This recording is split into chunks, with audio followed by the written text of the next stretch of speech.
تمام تعریفیں اللہ کے لیے، درود اور سلام محمد اور آل محمد کے لیے۔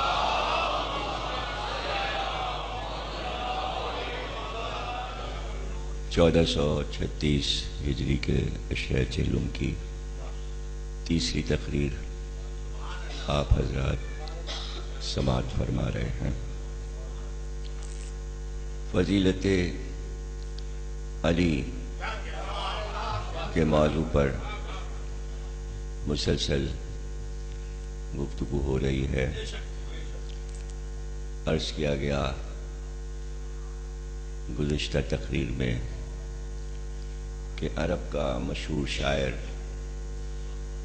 سید اسماعیل حمیری، جو کہ بادشاہ اور حکومت کا شاعر تھا اور اسے بہت منصب ملے ہوئے تھے، بڑے انعام ملے تھے۔ انعام میں اس سے سونے کی تلوار، سونے کی سپر، سجا ہوا گھوڑا دربار سے نکلا تھا، جبکہ وہ اتنے شعر کہہ چکا تھا کہ 4 بیٹیوں کو وہ اشعار یاد تھے۔ بے شمار اشعار مولا کی مدح میں کہے تھے اس نے، لیکن راستے میں ہی یہ اعلان کرتا ہوا چلا کہ اگر کوئی مجھے یہ آ کے بتائے کہ میں نے علی کی کون سی فضیلت پر شعر نہیں کہا تو مجھے جو یہ بات بتائے گا میں یہ سب چیزیں اسے انعام میں دے دوں۔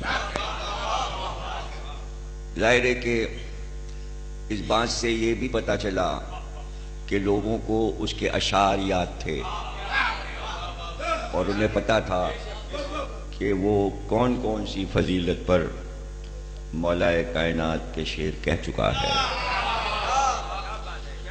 پھر اسی مجمع میں کہ جہاں ہر ایک یہ خواہش رکھتا تھا کہ یہ سب کچھ مجھے مل جائے، ایک شخص آگے بڑھا اور اس نے کہا کہ حمیری، ایک فضیلت تم نے مولا کی نظم نہیں کی ہے۔ اسے بہت حیرت ہوئی اور کہا سنا دو تاکہ میں اس پر شعر کہوں۔ تو اس نے کہا ایک دن مولا کائنات علی وضو کر کے اٹھے اور چاہتے تھے کہ نالین پہنے اور پیر اس میں ڈالیں کہ ایسے میں اوپر سے ایک عقاب اڑتا ہوا آیا اور اس نے مولا کی نالین میں سے ایک سانپ کو پکڑ لیا اور سانپ کو پکڑ کے وہ اڑ گیا اوپر۔ لوگ دیکھتے رہ گئے۔ اس نے کہا ہاں یہ والی فضیلت تو میں نے کبھی سنی نہیں تھی، میں اس پر شعر کہوں گا، لیکن یہ تو بتا کہ اس واقعے سے، اس فضیلت سے کیا پتا چلا؟ کہا کہ سانپ جیسے موذی جانور پر باز نظر رکھتا ہے کہ علی کو ضرر نہ پہنچے، یہ اس پرندے کی معرفت تھی کہ زمانے کو بتایا کہ ہم کس طرح علی کو بچا رہے ہیں زہریلے جانور سے، حالانکہ مولا کا وہ کچھ بھی نہیں بگاڑ سکتا تھا، اس لیے کہ جو جھولے میں کلہ اجدر کو چھیڑ۔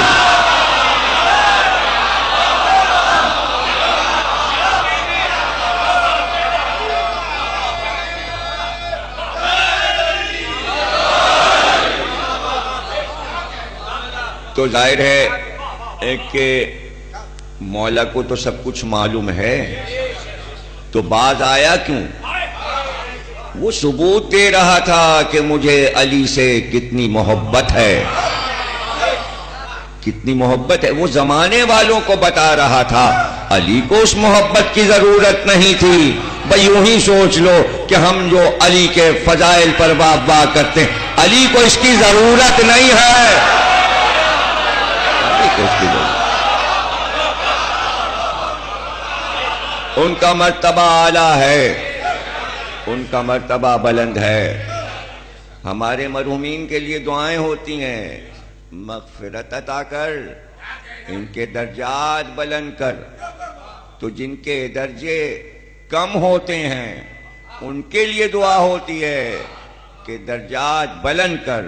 جہاں خطرہ ہوتا ہے کہ اللہ راضی ہوا کہ نہیں راضی ہوا, یہاں راضی نہ ہوتا تو ولایت کیوں دیتا؟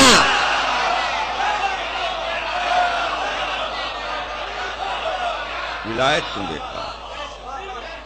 اور بتا چکا میں کہ جو عہدے آپ دیتے ہیں, عوام دیتے ہیں, اشخاص دیتے ہیں, وہ عارضی ہوتے ہیں اور اس میں ایک گنجائش ہوتی ہے. جب چاہیں گے ٹانگ پکڑ کے کھینچ لیں گے, جب چاہیں گے اتار دیں گے, جب چاہیں گے نعرے لگا کے اور گو گو کر کے بھگا دیں گے.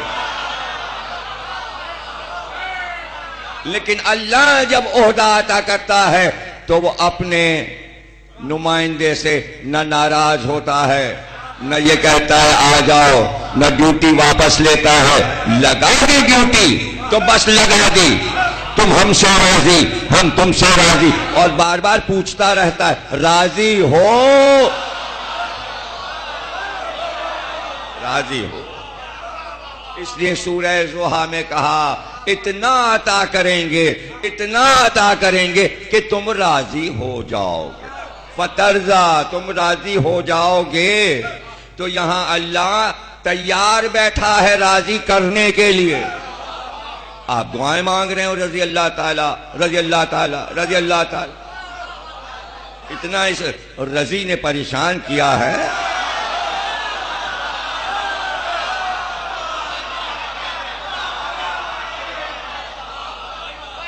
معنی کسی کو نہیں معلوم, صرف یاد کرا دیا گیا ہے کہ جتنے اسلامی نام ہیں ان کے ساتھ یہ لفظ استعمال ہوتا ہے.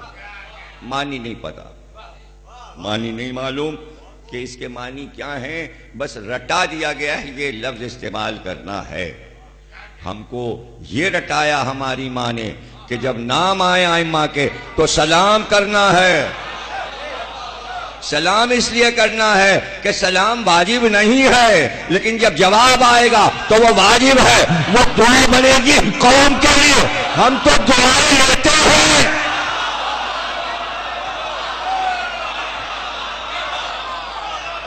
ہم تو دعائیں لیتے ہیں. ہمیں کیا حق ہے ہم ان کے لیے دعا کریں؟ آپ پر سلام, ہم آپ کی تعظیم کرتے ہیں. ادھر سے جواب آتا ہے سلامت رہو, سلامت رہو. امام زمانہ فرماتے ہیں ہر وقت تم پر ہماری نظر رہتی, ہماری نظر تم سے ہٹتی ہی نہیں, ہماری نظر تم سے ہٹتی ہی نہیں. اس لیے ہم نظر رکھتے ہیں کہ زمانہ تمہارا دشمن ہے, تو ہم تمہاری سلامتی کے لیے ہر وقت تم پہ نظر رکھتے ہیں. جیسے ہی دشمن نظر بد ڈالتا ہے ہم اس کی نگاہیں پھیر دیتے ہیں. اور شیخ مفید کو لکھ کے بتایا ہے ختم امام زمانہ نے کہ ان سے کہہ دو میری قوم والوں سے کہ اگر میری نظر ہر وقت تم پہ نہ ہوتی یہ زمانہ تمہیں مٹا چکا ہوتا, یہ تمہیں ختم کر چکا ہوتا. ارے اتنے دشمن اور اس پر ہم بیٹھے ہیں, یہ امام زمانہ کا کرم ہے, یہ امام زمانہ کا کرم. وہ روئیں وہ پیٹیں جو امام نہیں رکھتے, جو سرپرست نہیں رکھتے. ہم یتیم نہیں ہیں, سرپرست ہے, اس کی نظر ہم پر ہے, اس کی نظر ہم پر ہے. کچھ لوگ علی کے چہرے پہ نظر کرتے تھے, ہر وقت علی کے چہرے کو دیکھتے رہتے تھے. کسی نے پوچھا کیوں دیکھتے رہتے ہو؟ کہ رسول نے کہا ہے علی کے چہرے کو دیکھنا عبادت ہے. کہاں یہ مرتبہ, کہاں یہ مرتبہ, اور کہاں امام زمانہ کا کہنا ہر وقت ہم تمہیں.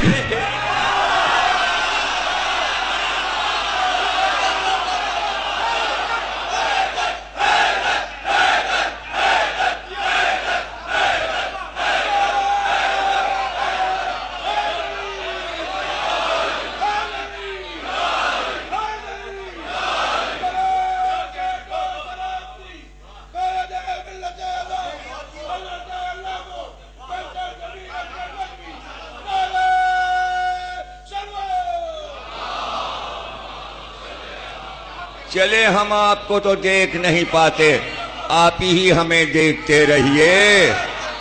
ایک طرفہ محبت صحیح ہم نہ دیکھ پائیں، لیکن پھر یاد رکھیے گا جب آپ آئیں گے تو پھر ہم دیکھتے ہی رہیں گے، ہم کچھ اور نہیں کر، بس ہم آپ کو دیکھے جائیں گے۔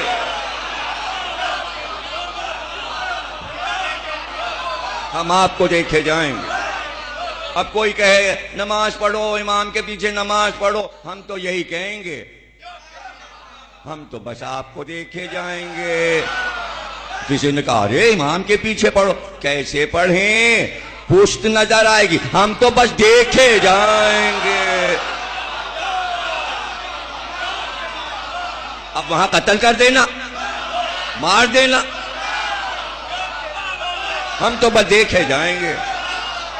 وہ ہمیں دیکھے جا رہے ہیں، حل جزاء الاحسان الا الاحسان، ہم دیکھے جائیں۔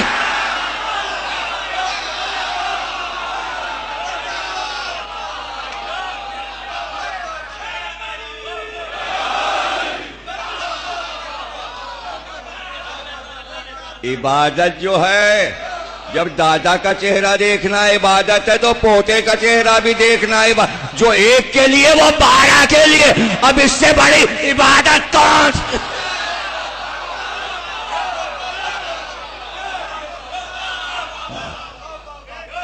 ہمارا وضو آنسوؤں سے، رونا ہماری نماز۔ اب تو ہم آپ کا چہرہ دیکھیں گے، عبادت عظیم ہے، اب کوئی بحث کر لے۔ ہم تو مستقبل کی بات کرتے ہیں نا، کہ جو ہونے والا بھی تو ہوا ہی نہیں ہے، جو کام ہوا نہیں اس کی سزا ہے ہی نہیں، تو چارج کون لگائے گا؟ ہم تو کہہ رہے ہیں ایسا کریں گے۔ اب جب آگے کچھ ہوگا تو دیکھا جائے گا، پھر وہاں دیکھیں گے ہمارے امام کے سامنے فتوے کون دیتا ہے۔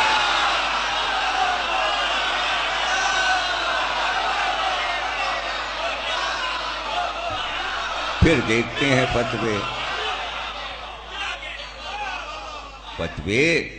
فتوے دیجئے، دینا چاہیے، لیکن ہر فتوے میں محبت علی ہونا چاہیے۔ اگر آل محمد کی طرف ترچھی نظر سے کوئی فتویٰ آ رہا ہے تو پھر ہم دیکھیں گے، ہم بھی دیکھیں گے۔ فتویٰ یہاں نہیں ہے۔ معصومین کی شان میں آپ کچھ نہیں کہہ سکتے، فتوے کے موجد وہ ہیں، ان کی وجہ سے فتویٰ ہے، ان کی وجہ سے فتویٰ ہے۔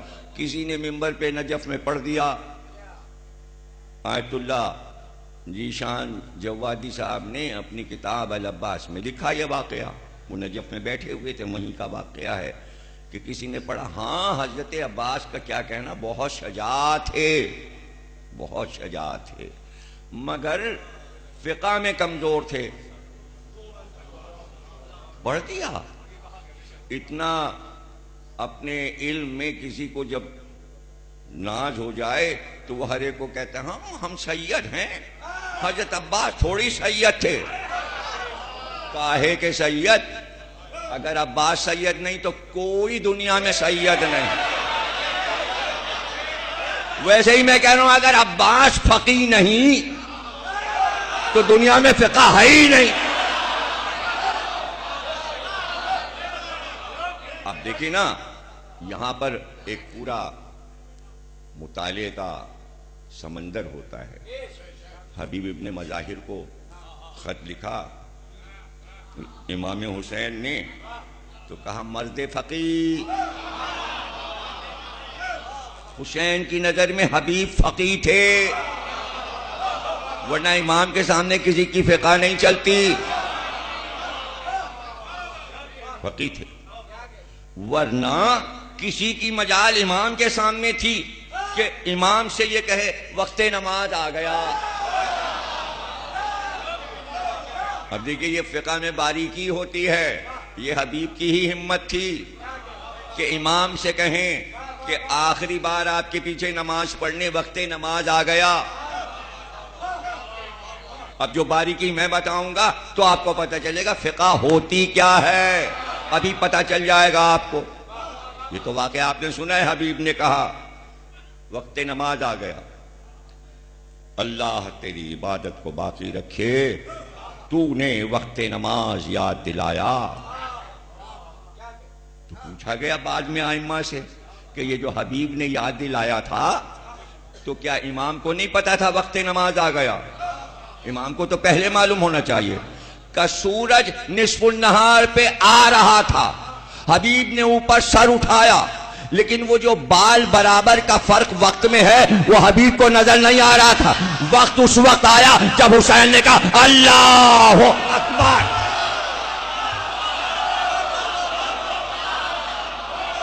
اب آیا وقت۔ کائنات میں جب امام نیت کے لیے تکبیر کہتا ہے میں پڑھتا ہوں صبح کی نماز قربتاً اللہ، جب اس کے ہاتھ اٹھتے ہیں تب وقت آتا ہے، اور اگر وہ نہ کہے تو وقت آتا ہی نہیں، آتا ہی نہیں، پھر وقت ہی نہیں پھر وقت ہاتھ سے نکل جاتا ہے۔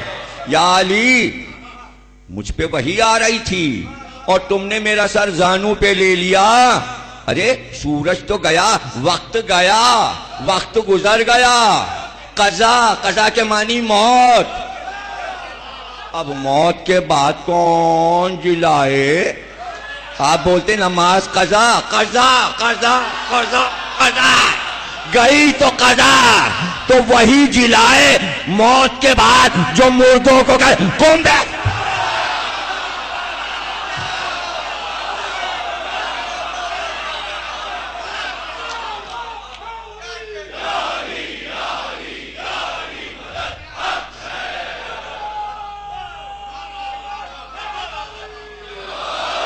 پلٹ واپس آ، جو وقت کو بلا لے وقت اس کے اختیار میں ہے، آفتاب اس کی اطاعت میں ہے۔ اسماء بنت امیس کہتی ہیں یوں واپس آیا جیسے کوئی کسی کو بھاری زنجیروں میں باندھ کر لائے اور زنجیروں کی کھنک ہو کہ قیدی آ رہا ہے، قیدی کی طرح لایا گیا، زنجیروں میں باندھ کر فرشتے لائے۔ یہ قیدی کیوں بن گیا؟ گیا کیوں؟ ابھی علی نے نماز نہیں پڑھی، تو نے نماز قضا کیسے کر دی؟ قضا کیسے؟ اس دن سے جب سے سزا ملی ہے کانپ رہا ہے، تھر تھر تھر تھر تھر تھر تھر، لرزہ طاری ہے۔ واپس آ علی، اب پڑھو۔ راوی نے نہ یہ بتایا کہ نماز کا وقت علی کے زانو پر رسول وہی آ رہی تھی، کہا سر ہٹا کر، آپ کا سر زمین پہ رکھ کر اٹھ کر میں پڑھتا۔ راوی نے یہ نہ بتایا کہ رسول اللہ پڑھ چکے تھے یا نہیں پڑھ چکے تھے، اور اگر پڑھ چکے تھے نماز ہو چکی تھی تو کب ہوئی؟ سب کچھ غائب ہے، اب سب غائب ہے، ہمیں تو ایک بات معلوم ہے، ہم عراق پہنچے، ڈرائیور ہمارا لے گیا، کہا دیکھیے یہ ہے مسجد، میں نے کہا کیا ہے؟ کہا یہاں سورج پلٹا تھا، مسجد رد شمس۔ کیوں بھائی حسین رضا یاد ہے؟ کتنے بڑے تھے تم؟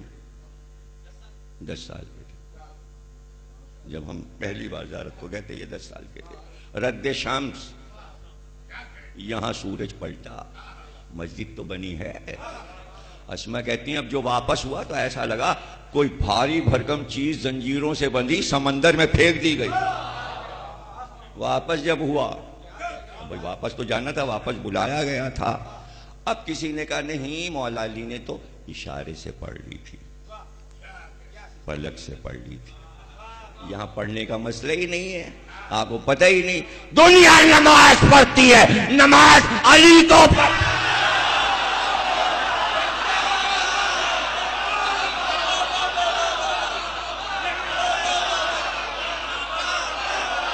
میں پلٹ کے آؤں گی.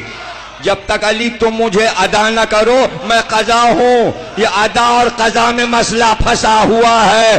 اللہ بس علی کی ادا دیکھتا رہتا ہے. اپنی قضا سے اپنی قضا سے. اب قضا کے معنی بدل گئے. یہ قضا الہی ہے. چھری چلی وہ قضا ہے, نماز گئی وہ قضا ہے. 3 طرح کی قضائیں ہیں. 3 قضاؤں میں علی پھنسے ہوئے تھے.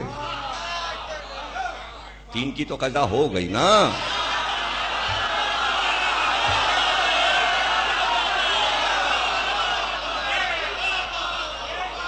تو بھائی مسئلہ یہ ہے, نہ فضائل کی کمی نہ فضیلتوں کی کمی. اللہ نے بار بار ہر آیت میں ولا تتمنو, تمنا نہ کرو. اللہ کہہ رہا ہے سورہ نساء کی 32ویں آیت, تمنا نہ کرو. ما فضل اللہ, جسے اللہ فضیلت عطا کر دے, جس کو فضیلت اللہ عطا کر دے تو پھر تم تمنا نہ کرو اور حسد نہ کرو. حسد نہ کرو, اس لیے حسد نہ کرو بہی نہ کرو حسد. بعضکم علی بعض, بعض لوگوں پر اگر ہم ایک کو فضیلت دے دیں تو حسد نہ کرنا اور نہ یہ تمنا کرنا کہ یہ فضیلت ہمیں مل جائے. مگر آیت موجود تھی, اس کے باوجود شاہ ستہ نے لکھا کہ سعد ابن ابی وقاص یہ کہا کہ 3 فضیلتیں علی کی ایسی اگر ہمیں مل جاتی تو سرخ اونٹوں سے اچھی تھی. لوگوں نے کہا وہ 3 کون سی؟ کہا ایک فاطمہ سے علی کی شادی, ایک خیبر میں علم کا ملنا, ایک مباہلے میں نفس بن کے رسول کے ساتھ جان. کاش یہ مجھے 3 فضیلت. تمنائیں لوگ کر رہے تھے یہ فضیلتیں مل جائیں, اللہ نے منع کر دیا کوئی تمنا نہیں کرو, بس جسے ہم نے دے دی. یہ ہے محبوب شخصیت اللہ کی کہ فضیلتیں دے کے کہتا ہے یہ بھی نہ سوچنا کہ یہ تمہیں مل جائے. تو اس شان کے ساتھ علی نے 70 فضیلتیں خود بیان کی, یہ کہہ کر اس میں امت میں کوئی شریک نہیں ہے. بس یہ میرے لیے بس میں جانتا ہوں کہ اس میں کوئی شریک نہیں ہے. تو ہم 19 تک پہنچے تھے اور 20ویں فضیلت سے ہم شروع کرتے ہیں. اور فرما رہے ہیں مولا, بیچ میں کسی راوی وغیرہ کی ضرورت نہیں, اور مولا یہ فرما رہے ہیں کہ رسول اللہ نے یہ فضیلتیں مجھ سے بیان کی. 19ویں ہو گئی, اب ہم 20ویں پڑھتے ہیں. مولا فرماتے ہیں 20ویں فضیلت میری یہ ہے کہ میں نے رسول خدا کو مجھ سے یہ فرماتے سنا. مجھ سے فرماتے, میری امت میں تمہاری مثال بنی اسرائیل کے باب حتہ کی سی ہے کہ جو تمہاری ولایت میں داخل ہو گیا تو وہ اس باب میں داخل ہو گیا جس طرح کہ اللہ نے حکم دیا ہے. ولایت اللہ کا حکم ہے اور یہ باب حتہ ہے. اب کیا ہے باب حتہ؟ جب موسیٰ مصر سے چلے اور بھٹکتے رہے, پھر ایک منزل آئی اور وہ وادی طے آ گئی, وہ وادی مقدس پاکیزہ وادی آ گئی. موسیٰ سے کہا گیا یہاں نعلینیں اتار دو, بڑی پاک جگہ ہے. پھر بنی اسرائیل سے کہا گیا ایک دروازہ آ رہا ہے, اپنی قوم سے کہو بنی اسرائیل سے کہ اس دروازے میں جب داخل ہوں تو جھک کے چلیں, سجدہ کرتے ہوئے. دروازے میں جب داخل ہوں تو سجدہ کرتے ہوئے داخل ہوں, اور سب پکار پکار کر کہیں ہتتن ہتتن ہتا ہتا ہتا. سجدہ ہو اور ہتا کہنا ہے. سب نے کہا ایسا کریں گے. جب دروازہ آ گیا پوری قوم دروازے میں گھسی اور سب نے ایکا کیا ہوا تھا. یہ ایکا بڑا مسئلہ ہے. ایکے پر کراچی چل رہا ہے. جو ایک کہے گا یہاں سے لے کے لانڈی کورنگی اورنگی گودرا تک وہی بات آپ کو ملے گی. ایک بات سب ایکا کیے ہوئے ہیں. ٹارگٹ کلنگ ہو رہی ہے پولیس والوں کی, سب کا ایکا ہے. کوئی جلوس نہیں نکالیں گے, کوئی احتجاج نہیں کریں گے. پورے سال میں 14 ڈاکٹر مار, کوئی ڈاکٹر احتجاج نہیں کرے گا, کوئی جلسہ نہیں کرے گا. ایکا ہے, ہر چیز میں ایکا ہے. کوئی قوم احتجاج گورنمنٹ سے کرنے کو تیار نہیں ہے کسی مسئلے پر. ایکا ہے. یہ تو میں ایک کہہ رہا ہوں نا, سب نے ایکا کیا. کچھ نہیں کہنا, چپ. کچھ نہیں بولنا, چپ. بس چل رہا ہے پاکستان. ایکا کیا ہوا, کچھ بھی ہو رہا ہے. کرپشن ہو رہا ہے, یہ ہو رہا ہے, سڑکیں نہیں بنی, گڈھے ہیں, کھودے ہوئے ہیں, پانی نہیں مل رہا, بجلی جا رہی ہے, جائے جنریٹر خرید لیں گے. کہیں گے کچھ نہیں, ایکا ہے. اور اس لیے آپ نہیں بولیں گے کہ ایکا ہے. میری بات پہ بابا نہیں کریں گے اس لیے کہ ایکا ہے.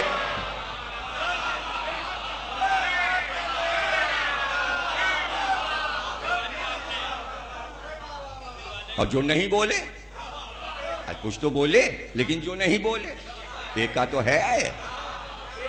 اکثریت کا ایکا ہے. نہیں یہ سب ڈسکس نہیں کیجیے, مجلس پڑھیے اپنی. یہ قومی مسائل وسائل اور ملکی مسائل یہ تو سب ہم جھیلتے رہتے ہیں. ہاں ہم نے تو چائنا کا خرید لیا اور جاپان کا خرید لیا. اب کون درخواست دے کے اشرا ہو رہا, مجلس ہو رہی ہے اور ہم اپنے حق کا مطالبہ چلے تو دوسرا آلٹرنیٹ آ گیا, بس ختم ہو گئی بات. کچھ نہیں, اور بھی مسئلے حل ہو جائیں گے. پانی کا بھی بوتلیں خرید لی, پانی آئے نہ آئے. تو ملک میں ایک ملک بنا ہوا ہے, اس کا نظام الگ چل رہا ہے. پانی بھی الگ, بتی بھی الگ. تو جب سب چیزیں الگ ہو سکتی ہیں تو قوم سے الگ بیٹھ کے کچھ اور باتیں بھی ہو سکتی ہیں. جو قوم کر رہی ہے اس سے الگ کچھ باتیں ہو جائیں. آپ کا ایکا اور ہمارا ایکا اور. تو بنی اسرائیل نے ایکا کر لیا. اب پتہ نہیں کوئی اعلان ہوا تھا, کیا تھا, لیکن سارے ہزاروں کی تعداد میں جب باب حتہ میں داخل ہوئے تو یہ کہتے چلے ہنتا ہنتا ہنتا ہنتا. اللہ نے بھائی کی موسیٰ پہ, ہم نے کہا تھا حتہ کہو, تم کہہ رہے ہو ہنتا. حتہ کیا ہے یہ کہو. بزرگی بڑائی, بزرگی بڑائی اس کے لیے ہے. انہوں نے حتے کو کہہ دیا ہنتا. لال گیہوں لال گیہوں لال گیہوں لال گیہوں, گیہوں گیہوں گیہوں گیہوں. یہی تو ہو رہا ہے پاکستان میں, یہی تو ہو رہا ہے پاکستان. بنی اسرائیل کو موسیٰ کی محبت نہیں چاہیے تھی, کھانا چاہیے تھا. تو یہاں بھی ولایت علی نہیں چاہیے, کھانا. اس لیے اللہ نے مثال دے دی. مثال دے. حکومت چاہیے, اقتدار چاہیے, بات پرانی ہو گئی, کیا ہے ولایت علی, لیکن رسول اللہ زندہ کر رہے ہیں. ارے بھائی یہ بات بھی تو پرانی ہو گئی تھی. اللہ نے حکم دیا تھا باب حتہ میں داخل ہو تو سجدہ ہو, جھک کے جاؤ, تعظیم کرو, حتہ کہتے ہوئے جانا. یا علی تمہاری مثال اس قوم میں باب حتہ کی ہے, یہاں بھی ہنتا ہنتا ہوگا, ہو رہا ہے, ہو رہا ہے. اس لیے لفظ رکھا حدیث میں, تمہاری ولایت میں وہ داخل ہو گیا جیسے بنی اسرائیل باب حتہ میں داخل ہوئے تھے. حتہ کی طرح ولایت ہے. ولایت ایک دروازہ ہے جو اس میں داخل ہوا. تو اب دروازے میں داخل ہو ولایت ولایت کرتے ہوئے. اب یہ تو نیت پہ ہے کہ آپ یہ کہہ رہے ہو ولایت علی ولایت علی, یا ولایت انگلینڈ ولایت انگلینڈ. پوری قوم انگلینڈ انگلینڈ کر رہی ہے, اس لیے کہ پیسہ تو ورلڈ بینک دیتا ہے پاکستان چلانے کا. تو ولایت علی کسے یاد رہے گی. اب باب حتہ سمجھ میں آیا یا نہیں آیا؟ جو بنی اسرائیل نے کیا تھا وہی مسلمانوں نے کیا. یہ رسول اللہ کہہ رہے ہیں, اللہ کے حکم کے خلاف. 21ویں فضیلت یہ ہے کہ میں نے رسول خدا کو یہ فرماتے سنا، میں علم کا شہر ہوں، علی اس کا دروازہ، پس شہر میں سوائے دروازے سے ہرگز داخل نہیں ہوا جا سکتا۔ اس کے بعد آپ نے فرمایا، اے علی تم بہت جلد میرے عہد کا پاس رکھو گے، میری سنت پر جنگ کرو گے اور میری امت تمہاری مخالفت کرے گی۔ اتنی دیر سے جو کہہ رہا تھا وہ رسول اللہ نے کہہ دیا۔ امت امت استثناء نہیں کیا رسول اللہ نے کہ کوئی بچ گیا۔ تم جنگ کرو گے میری سنت پر اور امت تمہاری مخالفت کرے گی۔ تو کہیں سے رنگا کے اب کی امت آئی ہے؟ جب اس رسول اللہ کے دور کی امت نے علی کی مخالفت کی تو اب کون سا کارنامہ ہے؟ امت تو وہی ہے، امت تو وہی۔ یہ تو ہمارے امام کہتے ہیں اپنے اصحاب کو دیکھ کے، تم سے افضل وہ ہوں گے۔ اصحاب نے کہا ہم سے افضل کون ہوں گے، ہم تو آپ کو دیکھ رہے ہیں، آپ کے ہاتھ چوم رہے ہیں، آپ کی حدیث کو سن رہے ہیں۔ لیکن تم قریب بیٹھے ہو، خوشبو سونگھ رہے ہو، ہاتھ چوم رہے ہو، ہمارے گھر میں بیٹھے ہو، حدیث سن رہے ہو، مگر آج سے 1000 برس کے بعد جو آئیں گے وہ تم سے افضل ہوں گے۔ کہ مولا کیوں افضل ہوں گے؟ کہ نہ وہ ہاتھ چوم پائیں گے نہ وہ دیکھ پائیں گے، مگر تم سے زیادہ مزے لیں گے حدیث سن کر۔ وہ بغیر دیکھے ایمان لائیں گے۔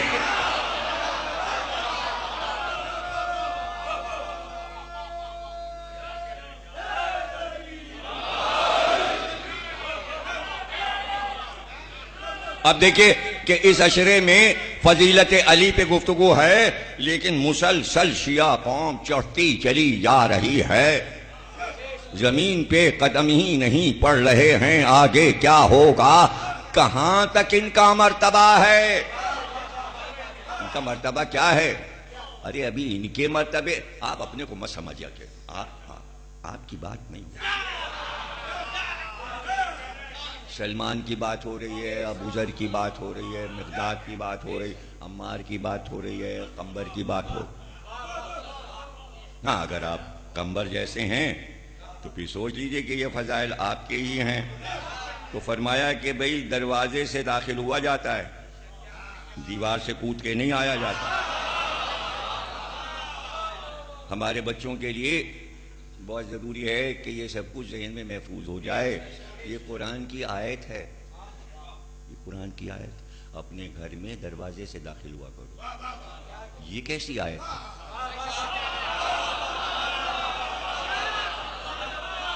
یہ کیسی آیت ہے کہ عربوں سے کہا جا رہا ہے کہ گھر میں دروازے سے داخل ہوا کرو؟ آج اگر آپ سے کوئی آ کے جبریل امی کہیں، آج کہیں کہ ایک اعلان کرنا بہت ضروری، اہل انچولی ایک اعلان، جبریل امی اعلان کرے، کیا اعلان کرے؟ اپنے گھروں میں دروازوں سے جایا کرو۔ تو آپ کہیں گے جبریل امی کو کیا ہو گیا؟ روز ہم دروازے ہی سے تو جاتے ہیں، اتنے چھوٹے چھوٹے تو گھر ہیں کہ کوئی 10 دروازے ہوں، ایک ہی دروازہ ہے، اور اتنی اونچی دیواریں ہیں کہ کہیں پھان پھون کے بھی نہیں جا سکتے دروازے سے۔ یہ کیا بات کہہ رہے ہیں؟ تو یہ اللہ نے قرآن میں کیا بات کہی؟ دروازوں سے جایا کرو۔ یہ آیت کیوں کہی؟ اس لیے کہ ایام جاہلیت میں جو لوگ اپنے گھر کی طرف آتے تھے دیوار سے کود کے جاتے تھے، دروازہ بند رہتا تھا، چڑھے دیوار پہ اندر کود گئے۔ ہمیشہ ان کی رسم تھی دیوار سے کود کے جانا۔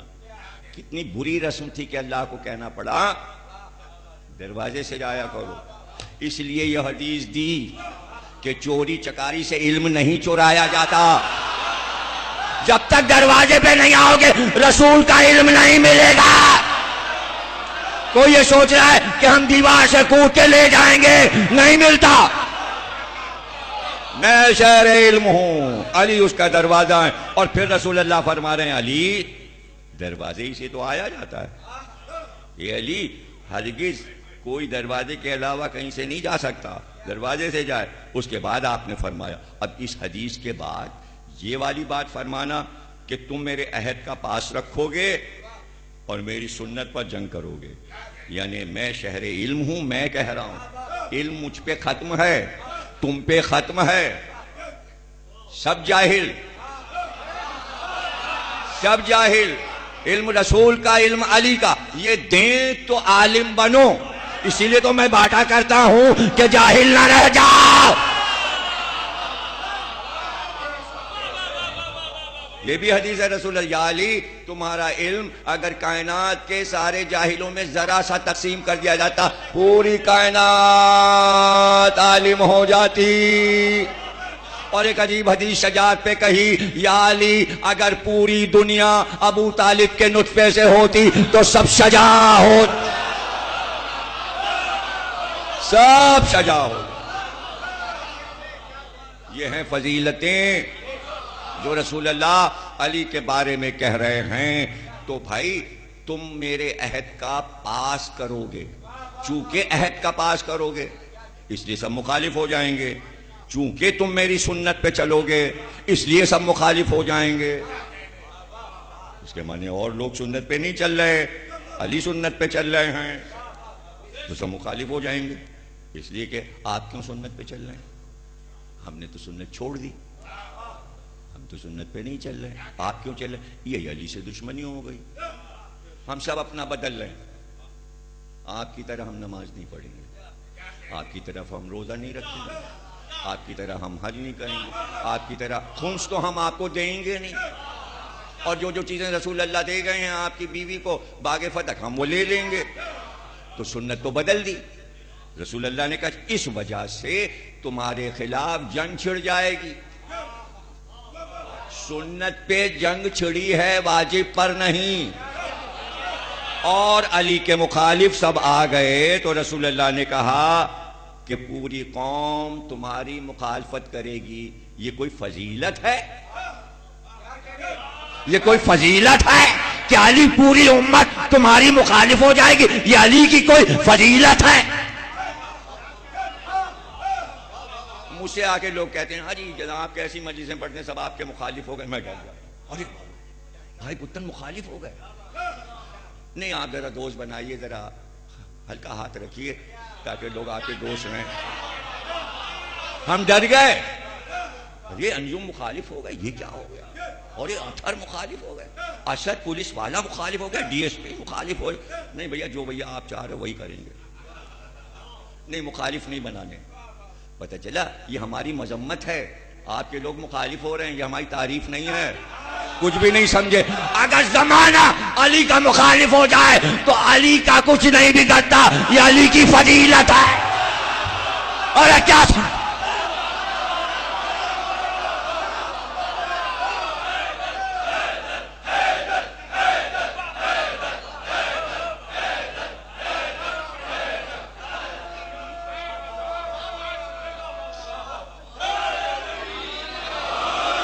زمانہ مخالف ہو جائے، پورا زمانہ علی کا مخالف، یہ علی کی فضیلت. پورا زمانہ علی کا مخالف ہو جائے، یہ علی کی فضیلت. میں بار بار دہرا رہا ہوں اس لیے کہ آگے جب کچھ کہنا ہوتا ہے تو اس لیے میں بار بار دہراتا ہوں. یہ سمجھ آیا کیجئے کہ آگے کچھ آنے والا سارا زمانہ علی کا مخالف ہو جائے تو یہ علی کی فضیلت. اور معراج میں کہہ دیا اللہ نے، پوچھا تھا نا، سارے پیغمبر پوچھتے تھے جہنم کیوں بنایا، کیوں؟ میں تو سرکار نے بھی پوچھا کیوں بنایا، اس لیے کہ مجھے رحمت بنایا تو اب جہنم کیوں بنایا؟ جب میں رحمت ہوں تو اب جہنم کی کیا ضرورت؟ میں تو رحمت للعالمین ہوں، جہنم کی کیا ضرورت؟ میں تو رحمت کے لیے پیدا ہوا، جہنم کی کیا؟ کہ جہنم اس لیے بنایا کہ اگر ساری دنیا محبت علی پر، ولایت علی پر متحد ہو جائے تو جہنم میں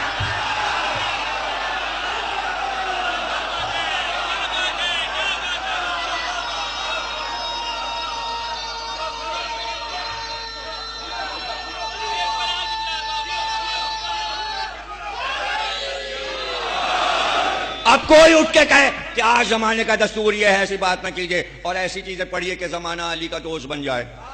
میں دوست بناؤں؟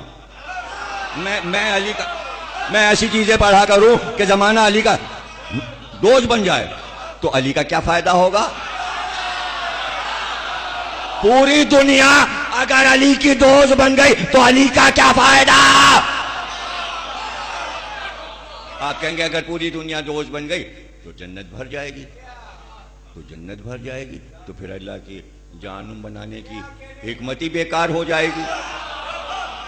ایک چیز بیکار تھوڑی بنائی. امام سے پوچھا گیا تھا چیونٹیوں کیوں بنائی اللہ نے، اور مچھر کیوں بنایا، اور مکھی کیوں بنایا؟ امام نے کہا ہر چیز میں اللہ کی حکمت ہے، وہ جانتا ہے کہ کس چیز سے کیا کام لے رہا ہے. تمہارے لیے وہ بیکار، تمہارے لیے کیڑے مکوڑے بیکار، مکھی تمہیں نقصان پہنچاتی، مچھر تمہیں نقصان پہنچاتی، تمہیں کیا پتا اللہ کی اس میں کیا حکمت ہے. تمہاری پسند پہ تھوڑی سب چیزیں بنا رہا ہے، اپنی پسند پہ بناتا ہے. لیکن یہاں پتا تو چل گیا اللہ کی پسند کیا ہے. جہنم اس لیے بنائی کہ جو علی کو پسند نہیں کرے گا اس کے، اللہ کی پسند علی ہے.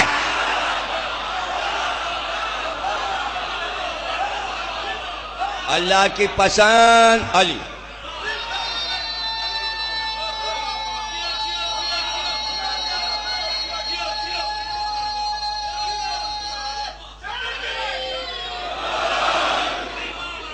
تو یہ کیا ہے، کیا مخالفت، اور سب پوری قوم مخالفت اور پوری دنیا مخالف علی کی. یہ کیا کارنامہ ہوا؟ یہ فضیلت ہے.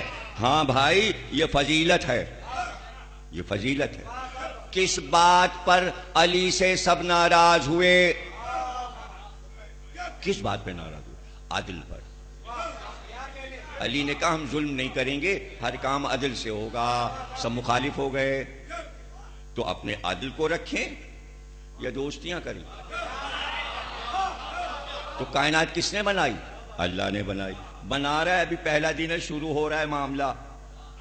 اور کہا ذرا سجدہ ہو جائے آدم کو.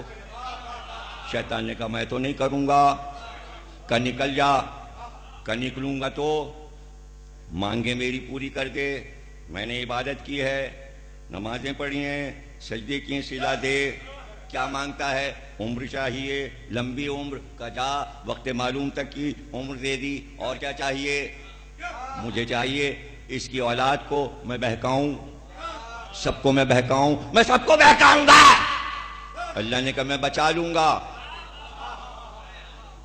یہ کہا آیت میں، یہ میں سب کو بہکاؤں گا. اللہ نے کہا میں جہنم کو بار دوں گا. اللہ کا کیا بگڑا؟ سب سے زیادہ مخالف اللہ کے ہیں، علی کے ہیں.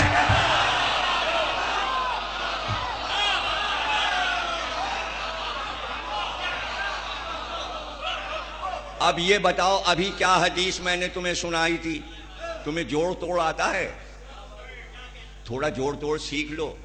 میتھمیٹکس میں ہوتا ہے، اکنامکس میں بھی ہوتا ہے. اور ڈاکٹر جوڑ توڑ بیٹھے، ان سے سیکھ لو کہ ہڈی توڑ کے پھر کیسے جوڑی جاتی ہے. میں نے توڑا اور اب جوڑا، آپ بھی جوڑ لیا کیجئے. کیا حدیث پہلے پڑھی تھی؟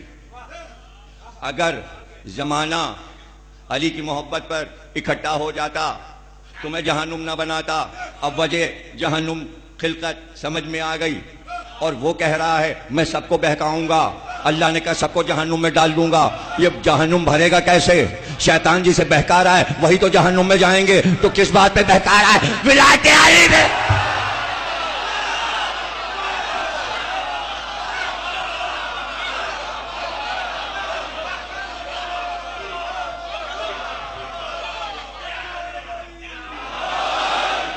اپنے دل سے کچھ باتیں اگر بنائی ہیں تم نے تو نکال دو. میری دلائل کے بعد بہکنا اور جہنم میں جانا، یہ کیا اور جہنم میں گئے، اور وہ کیا تو جہنم میں گئے، اور یہ کیا. نہیں، جہنم کو ایسے لوگ نہیں چاہیے. یہ کیا چھوٹے چھوٹے کام کر کے آئے ہو؟ ہمیں تو وہ چاہیے جنہوں نے ولایت علی کا انکار.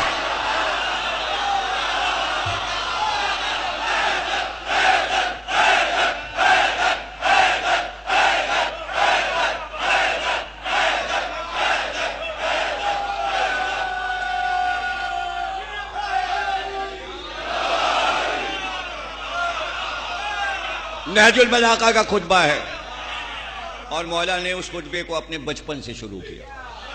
میں چھوٹا سا تھا اور رسول اللہ کے سینے پہ سوتا، یہاں سے شروع کیا. یعنی کیا کیا مناظر بچپن کے مولا کو یاد آ رہے ہیں. اور مسجد سلونی کوفے میں 60 سال کی عمر میں بچپن بیان کر رہے ہیں. میں چھوٹا سا تھا اور میں سینے پہ سوتا تھا، اور میں ان کے ساتھ ایسے چلتا تھا جیسے اونٹ کا بچہ اونٹ کے پیچھے پیچھے اونٹ کے پیروں کے ساتھ چلتا. جدھر جدھر وہ جاتے ادھر ادھر میں جاتا، اور وہ اپنے منہ میں کھجوریں لے کے اور دانے کو چھوٹا چھوٹا کر کے لعاب بناتے اور منہ کو گھماتے کھانے کو، اور پھر میرا منہ کھول کے اس میں ڈال دیتے، جیسے پرندہ اپنے بچے کو دانا بھراتا ہے، اس طرح مجھے دانا بھراتے۔ اور پھر میں بڑا ہو گیا، اور پھر میں نے دیکھا کہ وہ غار حرا پہ جا کے عبادت کیا کر، میں وہاں بھی ان کے ساتھ ساتھ جاتا، اور پھر ایک رات میں پتھر پہ بیٹھا تھا اور وہ بھی بیٹھے تھے، ایسے میں نے ایک نور کو اترتے دیکھا اور کچھ خوشبوئیں آنے لگیں، تو میں نے کہا یا رسول اللہ یہ خوشبو کیسی ہے اور یہ روشنی کیسی ہے؟ تو رسول اللہ نے کہا یا علی، جو میں دیکھتا ہوں وہی تم دیکھتے ہو، جو میں سنتا ہوں وہی تم۔ سلامت رہو، جیتے رہو، تمہارے گھر آباد رہیں۔ اب مولا علی نہج البلاغہ میں فرماتے کہ ایک بار میں نے ایک تیز چیخ کی آواز سنی کہ کوئی چیخا، کہ وادی میں اس کی آواز چیخنے کی گونج گئی۔ میں نے کہا یا رسول اللہ یہ کون چیخا؟ کہ جو تم سنتے ہو وہی میں سنتا ہوں، جو میں سنتا ہوں وہی تم۔ یہ شیطان چیخا، یہ شیطان کی چیخ ہے۔ یا رسول اللہ کیوں چیخا؟ کہا پہلی وحی آ گئی، اقرا کی وحی آ گئی، یہ مایوس ہو گیا۔ ابلیس کے معنی ہے مایوس، مایوسی ہمارے ہاں حرام، جس کا مولا علی جیسا ہو اسے مایوس۔ ہم مایوس نہیں ہیں، ہم معیشت سے مایوس نہیں ہیں کہ لوگ ہمیں ڈرائیں قبر میں یہ ہوگا اور یہ ہوگا، اور ہم مایوس نہیں، ہم برزخ سے مایوس نہیں ہیں، ہمیں برزخ سے نہ ڈراؤ۔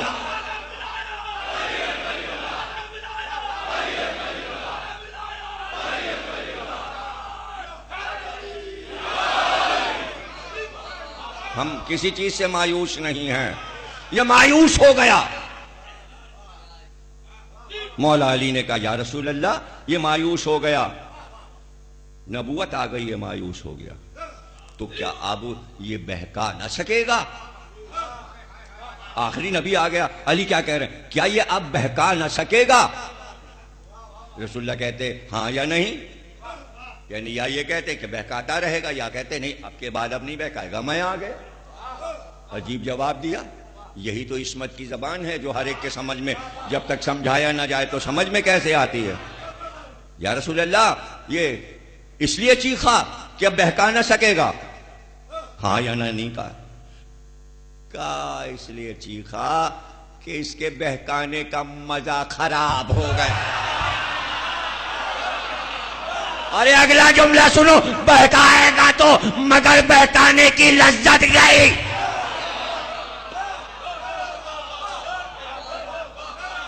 اب دیکھیے بہت سے لوگ ایسا کام کرتے ہیں کہ ان سے کہا جاتا ہے گناہ ہے بے لذت، پتہ چلا گناہ میں لذت ہے، اگر لذت نہ ہوتی تو اتنے کیوں ہو رہے ہوتے؟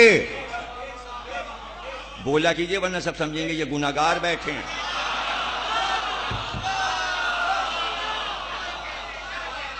کیونکہ گناہ میں لذت ہے اس لیے نیکیوں کو چھوڑ کے لوگ گناہ کرتے ہیں، اور اگر لذت ختم ہو جائے، لیکن لذتیں ختم کی جا رہی ہیں، لوگوں کے پیٹرول چڑھائے جا رہے ہیں، اب پیٹرول چڑھ گیا لذت ختم، اب لاکھ گناہ کریں۔ اب آپ کو کیا پتا ان کے یہاں کیا کیا ہوتا ہے، یا ان کے اپوزیشن کے یہاں کیا کیا ہوتا ہے۔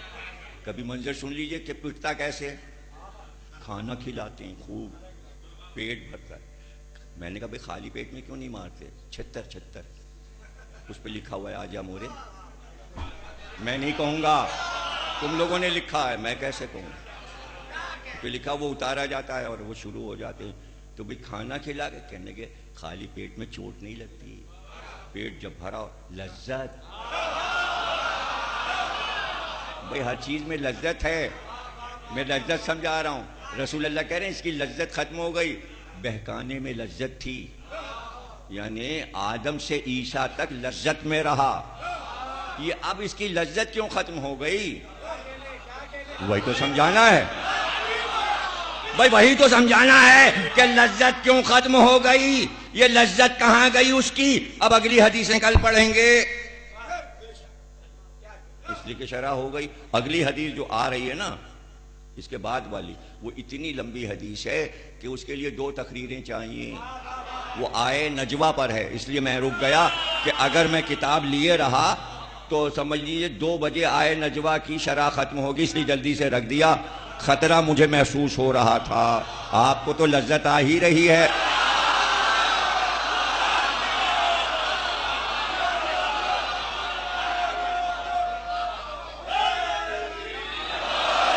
یہ کیا ہے؟ رسول اللہ نے کہا اس کی لذت ختم ہو گئی، بھئی یہی سمجھانا ہے۔ یہ لذت کیوں ختم ہو گئی ہے؟ بہکائے جا رہا ہے، بے دلی سے بہکا رہا ہے، بہکا تو رہا ہے بے دلی سے۔ کچھ کام بے دلی سے ہوتے ہیں، ڈانٹیں پڑتی ہیں، کاٹ ہے اس کو ایسے کر لو، یہ کس طریقے سے تم نے کام کیا؟ تو بے دلی سے کام کیا۔ اب میں گنواؤں گا تھوڑی کہ کون کیا کیا کام بے دلی سے کر چکا ہے اور میرے سامنے کیا ہے، اور میں نے کہا تھا کہ یہ کام کر لو لیکن بے دلی سے کیا۔ چھوٹے موٹے کام، یہی فرش بچھانا، یہ وہ جھاڑو واڑو دینا، پانی چھڑکنا، میدان میں قنات لگانا، شامیانہ لگانا، ہمیں پتا ہے کہ قائم کتنا دل سے کرتے ہیں اور ان کے جو معاون ہیں وہ کتنے بے دلی سے کرتے ہیں۔ زبردستی قائم بھائی نے ڈانٹ ڈانٹ کے اور یہ کرو اور وہ کرو، دل سے نہیں۔ ہو سکتا ہے کر رہے ہوں، قائم نے غلط باتیں بتائی ہوں،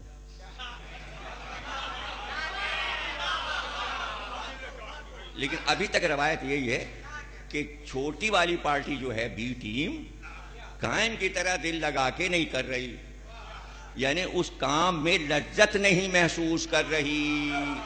اگر لذت ہوتی تو 2 4 5 اور قائم کی مدد کے لیے آ جاتے کہ بھائی قائم بھائی اکیلے ہیں، نیاز اکیلے کھڑے کھلا رہے ہیں، آج نیاز نہیں ہے، چائے ہے۔ اچھا جن ہے تو تم بھی جن بن جاؤ، تم بھی تو وہیں کے ہو جہاں کے قائم ہیں، اور تم تو زیادہ لمبے جین ہو، لیکن تمہاری ڈیوٹی اور ہے، ان کی ڈیوٹی اور ہے، تمہارا کام اور ہے، سب کی ڈیوٹیاں الگ الگ، لیکن جہاں بھی ڈیوٹی ہو دل سے ہو۔ یہ بے دلی کیا ہے؟ دل لگا کے کام کرنا کیا ہے؟ تبھی تو مکمل ڈیوٹی ہے۔ اور رسول اللہ نے کہا اس کا مزہ خراب ہو گیا، ہائے ہائے ہم نے تو نہیں دیکھا، ہم کو تو کچھ نہیں پتا، تو پتہ ہی تو لگانا ہے۔ رسول اللہ نے جو علی سے فرمایا ہے کہ بہکانے کی لذت ختم ہو گئی، ہم کو اس میں لذت آ رہی کہ اس کی لذت ختم ہو گئی، پتا تو چلے اس کی لذت کیا تھی، اس کی لذت کیا تھی۔ وہی آج کی حد تک تقریر اسی پہ ختم ہو رہی ہے کہ اس کی لذت تھی کیا جو خود بخود ختم ہو گئی۔ بھئی ہو گیا شور شرابہ، بیعت ہو گئی، بیعت ہو گئی۔ سلمان فارسی اٹھ کر مسجد سے علی کے پاس گئے، علی نے کہا وہ آئے، منظر دیکھ آئے؟ کہاں مولا دیکھ آئے، بے دلی سے کہا۔ سلمان نے ہاں سب دیکھنا پڑا بعد رسول، بے دلی سے منظر دیکھا۔ اب یہ بے دلی اور دل سے تو بار بار محاورہ آئے گا، یہ تو آپ کا کام ہے کہ آپ سمجھیے کہاں پر یہ جملے بار بار استعمال ہوں گے۔ علی نے کہا بس ایک بات بتاؤ سلمان فارسی، جب بیعت شروع ہوئی تو سب سے پہلے کس کا ہاتھ آیا تھا؟ سب سے پہلے کس نے بیعت؟ اب ذہن میں تو پہلے سے تھا نہیں، ایک دم سے تو سوال ہوا تھا۔ جب اچانک سوال ہو جائے، ایک تو بے دلی سے تو وہاں بیٹھے ہوئے تھے تو کہاں اتنے غور سے دیکھ رہے تھے، سلمان پہ تو قیامت گزر رہی تھی، یہ کیا ہو رہا ہے، یہ مسجد رسول میں کیا ہو رہا ہے۔ انہوں نے کیا کیا مناظر دیکھے تھے، رسول اللہ کو منبر پہ دیکھا تھا، بچوں کو کاندھے پہ دیکھا تھا، اسی مسجد میں کیا کیا خطبے سنے تھے، آپ کیا منظر دیکھ رہے ہیں؟ تو بے دلی سے بیٹھے ہوئے تھے۔ علی نے کہا پہلا ہاتھ، کچھ دیر یاد کیا، کہ یاد آ گیا، وہ تو شیخ نجدی تھے، وہ جو بڑے میاں نجد سے آتے ہیں بڈھے، وہ اکثر آتے ہیں، انہوں نے سب سے پہلے بیعت کی تھی۔ علی نے کہا بیعت کر کے پھر وہ کہاں گئے؟ کا سارا مجمع تو بیعت کرنے میں لگا ہوا تھا، انہوں نے جلدی سے بیعت کی اور وہ مسجد کے باہر۔ کہنے تو وہاں تم نے کیا دیکھا؟ کہا وہ باہر ٹہل ٹہل کے اور ہنس ہنس کے لوگوں سے بس ایک ہی بات کر رہے تھے آپس میں، مجمع تو سب ادھر لگا ہوا تھا، ایسی جگہ لگا دیا ہے اب قیامت تک مسلمان یہاں سے ہٹ نہیں پا، سب کو لگا دیا، سب کو لگا دیا، سب کو اب یہ ہٹ نہیں پائیں گے، میں نے کام سے لگا دیا۔ کہا اچھا شیخ نجدی یہ کہہ رہے تھے، فوراً علی نے تیسرا سوال کیا کہ سلمان اس سے پہلے ان کو کبھی کہیں دیکھا تھا؟ یاد کرو یاد کرو، کہیں دیکھا تھا؟ کہاں دیکھا تھا؟ کہاں؟ غدیر خم کے مجمع میں۔ وہاں کیا کہہ رہے تھے؟ وہاں سب سے کہہ رہے تھے یہ عہدہ میں علی تک پہنچنے نہیں دوں گا، پہنچنے نہیں دوں گا۔ بات تو وہیں رہ گئی، بہکانے میں لذت، بہکانے میں لذت۔ اب آپ کو کیا بتاؤں شیخ نجدی کون ہے؟ مجھے بہت پیچھے جانا پڑے گا پھر تعارف کرانے کے لیے۔ دارالندوہ مکے میں ایک عمارت تھی جو اسمبلی ہال تھی، جب کوئی مصیبت پڑتی تھی مکے والوں پہ وہاں سب جمع ہوتے تھے، شورا کمیٹی، وہاں میٹنگ ہوتی تھی۔ وہ حضور کے پردادا جناب ہاشم کے بھی دادا جناب قصی نے بنوایا تھا کہ جب تمہیں کوئی پریشانی ہو سب یہاں جمع ہو کے مشورہ کر کے اپنے مسئلے کو حل کرنا، اسے کہتے تھے دارالندوہ۔ بہت بڑی عمارت بنوا دی تھی حضور کے اجداد نے۔ تو شب ہجرت سب جمع ہوئے کہ یہ بتوں کو برا کہتا ہے، ہمارے پیچھے پڑ گیا، اب اس کا کیا کریں؟ تو سارے قبائل 40 قبائل ایک جگہ جمع ہو گئے کہ آج یہ معاملہ طے کرنا ہے کہ محمد کا کیا کرنا ہے۔ دارالندوہ میں سب جمع ہو گئے، قریش سارے قبائل، انہوں نے کہا بس اب یہ فیصلہ ہے۔ ان کا ایسا کرو ایک مکان بنواؤ، اس میں اس کو بند کرو، باہر سے تالا لگا دو۔ کہا یہ ہو ہی نہیں پائے گا، وہ آئیں گے بنی ہاشم چھوڑا کے لے جائیں گے۔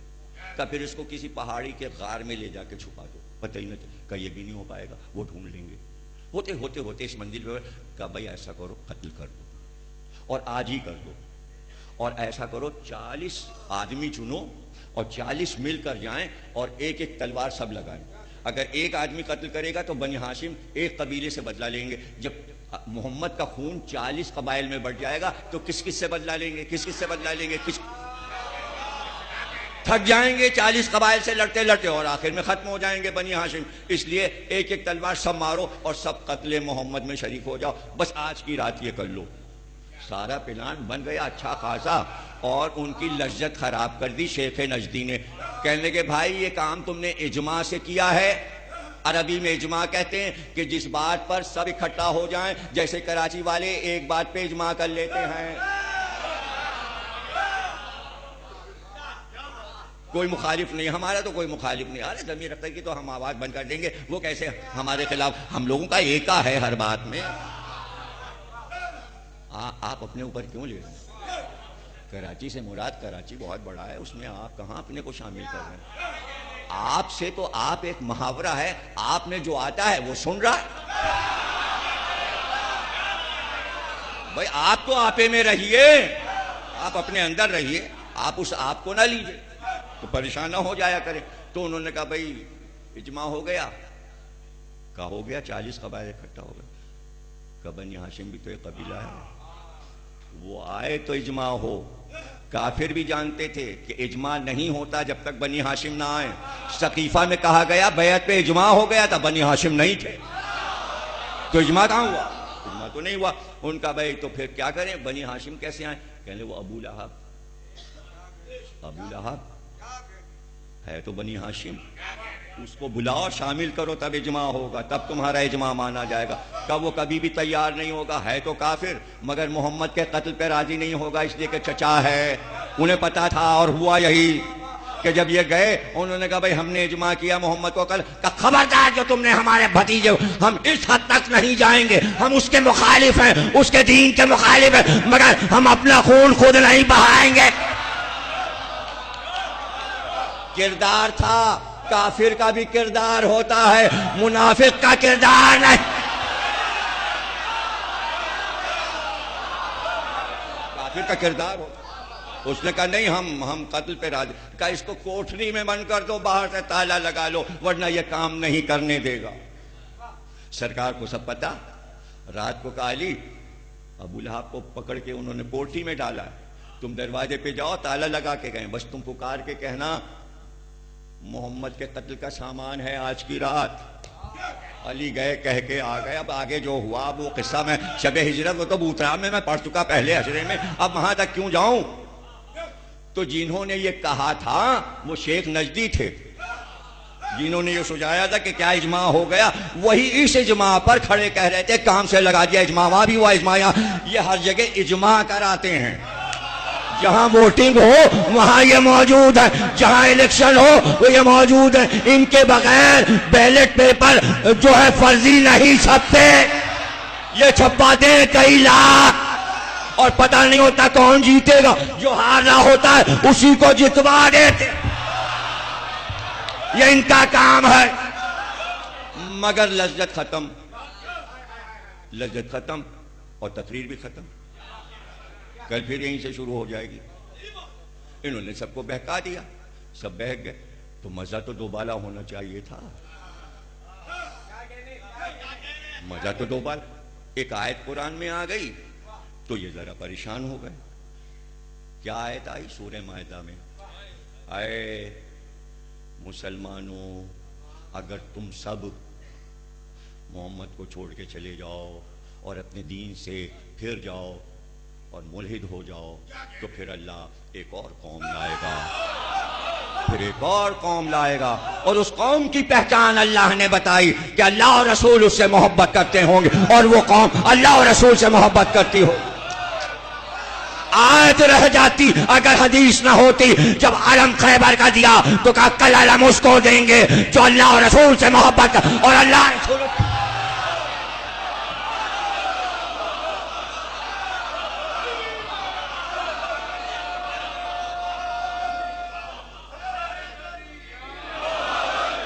انہیں پتا بھی نہیں تھا.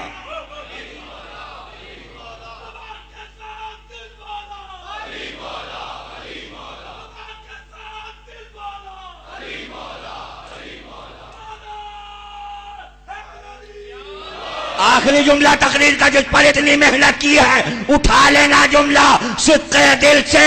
جب وہ قوم آ گئی تو شیطان کو پتا چلا کہ یہ قوم ولایت علی پر ہے, پوری امت کو ولایت علی سے ہٹایا تھا. یہاں آ کے دیکھا تو پریشان ہو گیا کہ قیامت تک یہ ولایت علی پر نہیں ہٹیں گے.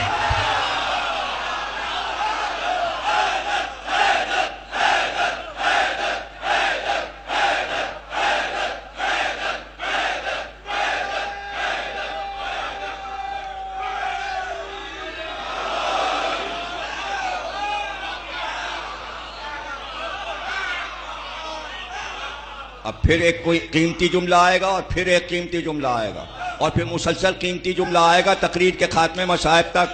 اور سمجھنا آپ کا کام ہے. اگر دیر لگائی تو یہاں سوچنے کی مہلت نہیں ہے, سوچنا نہیں, بس سننا اور سمجھ لینا, اس کے آگے کچھ نہیں ہے. ایک قوم کو پیدا کرے گا اللہ, وہ ولایت علی پہ چلتی ہوگی. شیطان نے دیکھا کہ پوری امت کو بہکایا, دنیا کو بہکایا, جہنم بھر رہا ہے اللہ دشمنان علی سے, اور یہ ایک قوم لگی ہوئی ہے یا علی یا علی یا علی.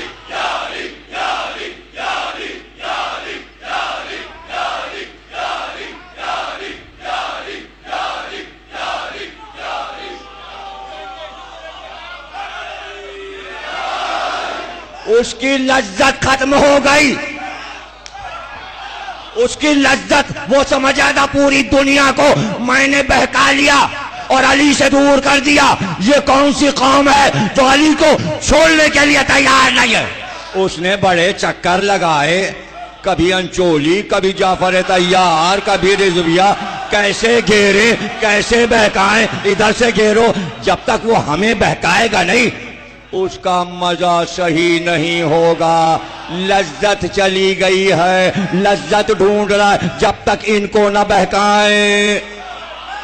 تو آخر میں اس نے فیصلہ کیا بھائی بڑی کٹر قوم ہے, یہ نہیں ہٹے گی ولایت علی سے. ایسا کرو انہیں دوسرے کاموں میں بہکاؤ, انہیں دوسرے کاموں میں بہکاؤ.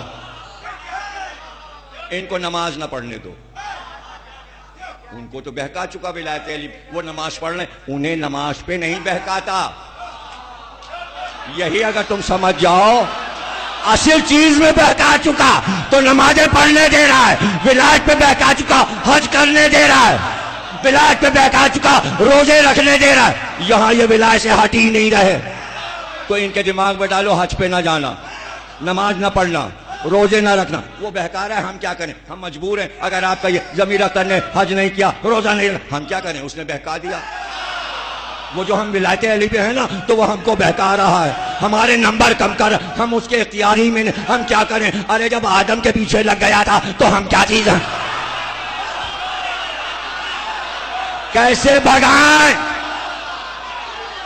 پیچھے لگا ہوا ہے، ہمارے نمبر کٹوا رہا ہے. تو کیا اللہ کو یہ نہیں معلوم تھا کہ ہم جس قوم کو ولایت علی پہ بنائیں گے شیطان ان کے فروع دین کم کرائے گا؟ اللہ کو پتا تھا، اس لیے آگے کل بیان ہوگا امام موسی کاظم کی حدیث کہ ہم نے یہ انتظام کیا. کیا انتظام کیا؟ ہم نے 2 طرح کی مٹی بنائی، ایک خراب عذاب والی، ایک بہت اچھی محبت والی. تھوڑی سی ادھر سے لی اور تھوڑی سی ادھر سے لی اور ملا کے ایک چیز بنا دی.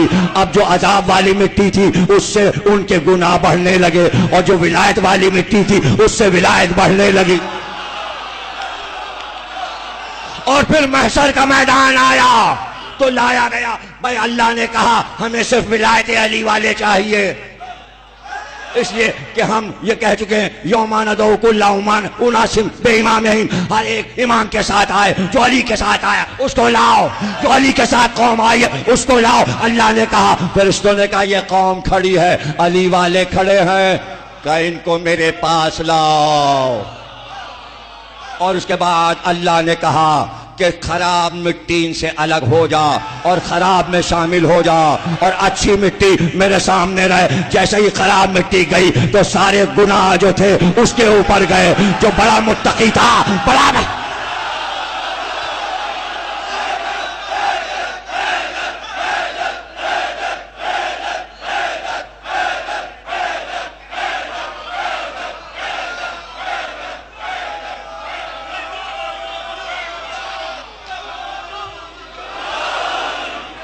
علل الشرائع، شیخ صدوق.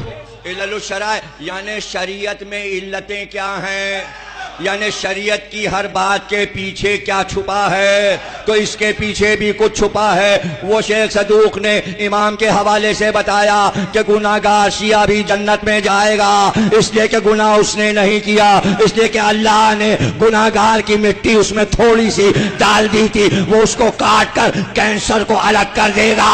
جب کینسر الگ ہو جائے گا تو نئی مٹی اگائے گی اور اللہ کہے گا جنت میں جاؤ.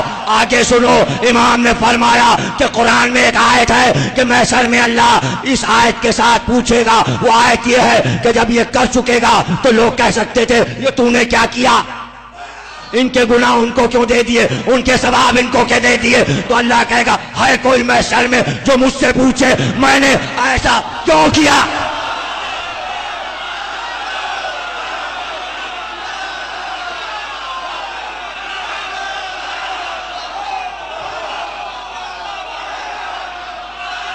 کوئی ہے مجال ہے کسی کی کہ یہ پوچھے ایسا کیوں کیا، ایسا کیوں کیا. اور اگر کوئی یہ کہتا ہے کہ یہ حدیث مستند نہیں ہے تو بھائی مستند نے لکھی، آیت اللہ نے لکھی، شیخ صدوق نے لکھی، امام کا حوالہ ہے. ہم تو امام کی چیز کو غیر مستند کہہ ہی نہیں سکتے. امام ہم سے ناراض ہو، اب جو کہتا ہے تو کہے، تو اس کو سمجھانے کو کہہ دیں سن لو اگر یہ حدیث بھی نہ ہوتی تب بھی ہمیں جنت میں جانا ہے. آپ دلیل مانگو گے تو آ کر کہا محشر میں رسول اللہ نے سیدہ شفاعت کا سامان کیا ہے، کہ عباس کے 2 کٹے ہوئے ہاتھ. تو عباس کے ہاتھ کسے بخشوائیں گے؟ جو ہاتھوں کو سینے پہ رکھ کے کہہ رہا ہے یا عباس. ابو الفضل فضیلتوں کا مرکز. صرف فضیلت علی نہیں پڑھ رہا ہوں، 10 دن مصائب میں فضیلت عباس پڑھوں گا. چونکہ طے کر لیا کہ فضیلت علی کی یہ ابو الفضل، تو مجھے ثابت کرنا ہے مصائب میں کہ یہ فضیلتوں کا مرکز کیسے ہیں.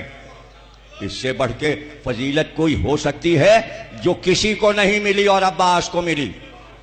سن سکو گے، برداشت کر سکو گے کہ عباس کی فضیلت کیا ہے؟ برداشت ہے؟ حسن اور حسین چھوٹے تھے. فاطمہ جب کام کرنے لگتی تھی تو جبریل اور میکائیل آ کر حسن اور حسین کا جھولا جھلاتے تھے. حسن اور حسین وہ ہیں جن کا جھولا فرشتوں نے جھلایا. عباس وہ ہیں جن کا جھولا حسن اور حسین نے. یہ ہے فضیلت. دو معصوم امام، ادھر حسن کھڑے ہو جاتے ادھر حسین کھڑے ہو جاتے. کبھی حسن بہلاتے کبھی حسین بہلاتے. ارے جس بھائی پر دو بڑے بھائی اتنے مہربان ہوں، جب وہ جوان ہوگا تو کتنا مہربان ہوگا. تو آپ کو پتا ہے امام حسن کتنا چاہتے تھے حضرت عباس کو؟ کتنا چاہتے تھے؟ آپ کو پتا ہے امام کے ساتھ کیا ہوا؟ جب امام نے سلو کی تو جب مدینے کے بازار میں نکلتے تو امام کو گالیاں دیتے تھے لوگ. کہتے تھے ذلیلوں کا امام ہے یہ. معاذ اللہ، استغفر اللہ. امام پہ کیا گزرتی تھی؟ جگر پھٹ جاتا تھا، کلیجہ پھٹ جاتا تھا. جیسے ہی گھر میں داخل ہوتے فوراً کہتے ارے کوئی ہے؟ ذرا میرے عباس کو بلاؤ. یہ یہاں دل کی گہرائی سے یہ محسوس کرنے والے الفاظ ہیں، یہ سننے والے الفاظ نہیں ہیں. یہ کیوں عباس کیوں یاد آئے؟ حسن نے یہ کیوں نہ کہا میرے بھائی حسین کو بلاؤ، عباس کو بلاؤ؟ چند لمحے میں غلام جاتا عباس سے کہتا آپ کے بھائی صاحب بلا رہے ہیں. یوں دوڑتے ہوئے آتے جیسے قمبر دوڑ کے آ رہا ہے، خادم دوڑ کے آ رہا ہے، اور آ کے پیچھے کھڑے ہو گئے. بس جیسے ہی حسن مڑے دیکھا آ گئے عباس تم. ایک ایک منظر دیکھو، لفظ کو محسوس کرو. آ گئے عباس تم، بس تم آ گئے مجھے اطمینان ہو گیا. یعنی بازار میں جو واقعہ ہوا ہے حسن نے وہ دھو دیا. عباس جو ہے یہ کیا ہوا؟ اتنا بڑا ظلم حسن پہ ہو گیا. عباس آ گئے تو صبر آ گیا حسن کو. پتا چلا کیوں یہ جلدی سے عباس کو کیوں بلا لیا. ارے مدینے کے بازار کی بات ہے، عباس کے کانوں تک جلدی پہنچی ہوگی.